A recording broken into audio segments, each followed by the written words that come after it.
Uh, so, continuing on the importance of series, we're covering movement today, like I said we would last week. Yeah. Uh, so, with movement, we all know that we're told we need to move, it's good for our health, but it's not necessarily explained why. Now, things like your heart and autonomic functions will run regardless of your movement because they're bioelectric, so they're biological and they run with a certain amount of electricity. That's why we use a jolt of electricity to restart the heart. It's also why it can stop it. Yeah, your heart is a bioelectric pump. That's a good way to sound fancy at a party. But it's also why pacemakers work as well. They regulate the electrical charge. But some of the systems in our bodies are not autonomic. For example, one very, very important one is your lymphatic system. Now, your lymphatic system does have clustered zones for around your neck, your armpits, and down on the inner groin area is where you'll find big clusters of lymph nodes. They're also found in the brain and everywhere else on the body. It's just these are major cluster points.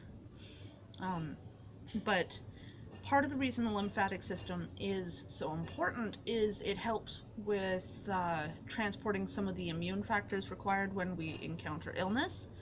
It's also required for transporting, I think, some hormones as well. I will make sure to properly link resources below, as always.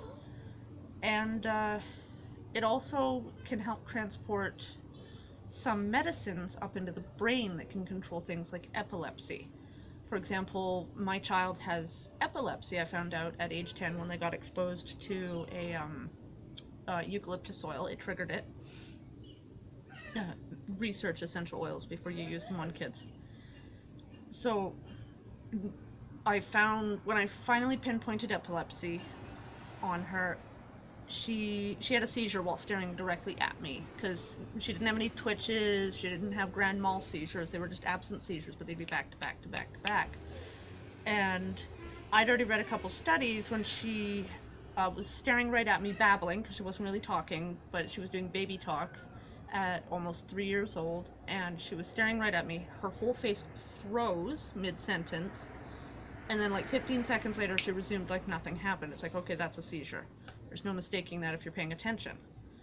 So I'd already read a couple studies on black seed oil, and I'd seen the research work on lymph nodes in the brain, and figured I'll try this first before going the pharmaceutical route.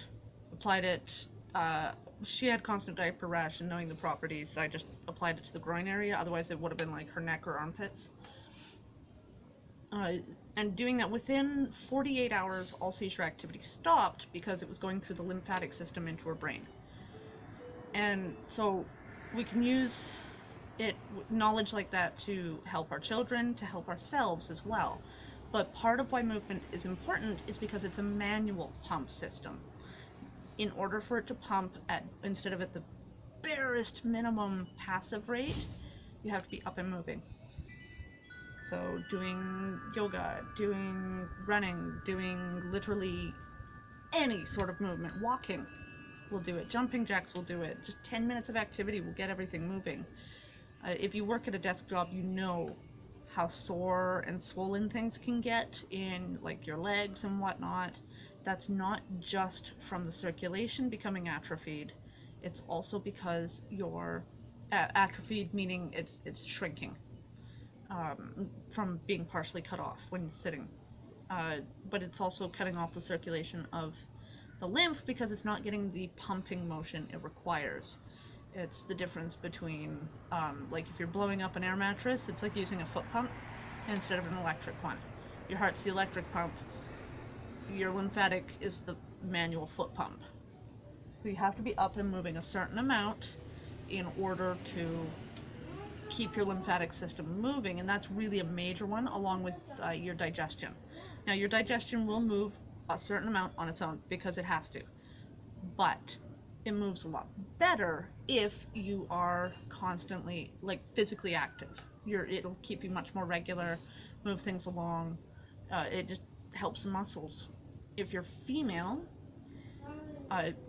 physical activity, particularly developing your core strength, will help ease your monthly, because it'll make it shorter and less painful, unless there's medically something wrong. As long as you're otherwise fairly typical, yeah, stronger abs will make your monthly easier, because it's the cramping is to cause the extra tissue that develops to literally tear away and push it out.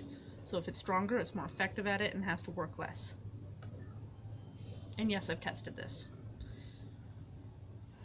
Yeah, the importance of movement. So yeah, it keeps fluid from building up in your joints, keeps everything moving, helps boost immune function, and we're not even covering the epigenetic effects of how movement also helps